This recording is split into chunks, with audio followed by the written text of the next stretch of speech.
Hello guys, അപ്പോൾ ഞങ്ങൾ ഒന്ന് വൈകുന്നേരം പാർക്കിലേക്ക് ഇറങ്ങിയതാട്ടോ. വൈകുന്നേരം എന്ന് പറഞ്ഞുകൂടാ, അപ്പോൾ സമയം 7:30 കഴിഞ്ഞിട്ടുണ്ട്.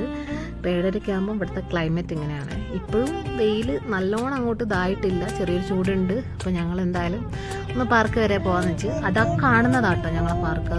ചെറിയ ഈ ബിൽഡിങ്ങിന് ചുറ്റുമുള്ള ഒരു ചെറിയൊരു പാർക്കാട്ടോ. അപ്പോൾ ഇതാ കുഞ്ഞാപ്പി കളിക്കുകയാണ്. ആ സ്ലൈഡിങ് ഇല്ലേ, അതിൻ്റെ മുകളിൽ കയറാൻ വേണ്ടിയിട്ട് കയറി സ്വന്തം കയറുകയാണ് ആൾ. ഒറ്റേ കയറി, പിന്നെ അത് കഴിഞ്ഞ് അതിൻ്റെ മുകളിൽ താനെ ഇറങ്ങുകയും ചെയ്തു കേട്ടോ. പിന്നെ ഒക്കെ ഊഞ്ഞാൽ കണ്ടപ്പോൾ അത് വേണം. അപ്പം ലാലാലോ എന്ന് പറഞ്ഞ ഊഞ്ഞാലിൻ്റെ അടുത്തേക്ക് പോവാണ്. പക്ഷെ അവിടെ ഫുള്ളാണ് ആള്. അതുകൊണ്ട് പിന്നെ അവിടുന്ന് തിരിച്ചിങ്ങോട്ട് പോകുന്ന ഇതാണ് ഇപ്പോഴത്തെ ഞങ്ങളെ ക്ലൈമറ്റ്. ആൾക്കാർ, പാർക്ക്, സ്ഥലം. അത് രേഷ്മി ചേട്ടോ. പിന്നെ അത് അഞ്ചും ഉണ്ട്. അത് കഴിഞ്ഞ് പിന്നെ ഇതാ പെണ്ണ് ഇതിൽ കയറി. അഞ്ചും അവിടെ നിന്ന് പിടിക്കും, ഇവിടെ നിന്ന് ഞാൻ പിടിക്കും. അങ്ങനെ കുറച്ച് നേരം അതിലും കുറച്ച് നേരം കളിച്ചു കേട്ടോ. അത് കഴിഞ്ഞതിന് ശേഷം അവൾക്ക് ഓളെ ഏട്ടനെ കിട്ടി. ഇവിടെയുള്ള ഫ്രണ്ടാണ് കേട്ടോ ഇത്. ഈ മോൻ്റെ പേര് ദിവ്യാൻഷ് എന്നെങ്ങാനാണ്. അപ്പോൾ ആ മോനും ഓളും നല്ല കൂട്ടാം.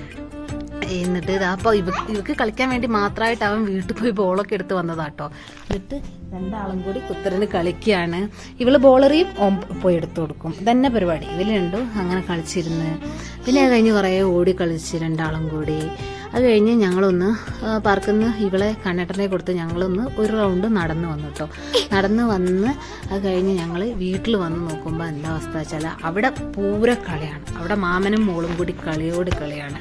അവിടുത്തെ അവസ്ഥ അതാണ്. പിന്നെ അത് കഴിഞ്ഞ് കുറച്ച് നേരം അവിടെ നിന്ന് തോക്കെടുത്ത് വെടിവെച്ച് കളിക്കുകയൊക്കെ ചെയ്ത് പിന്നെ അവർ വീട്ടിൽ പോയി ഞങ്ങൾ ഭക്ഷണമൊക്കെ കഴിച്ച് കിടക്കുകയും ചെയ്തു. ഇതാണ് അവസ്ഥ.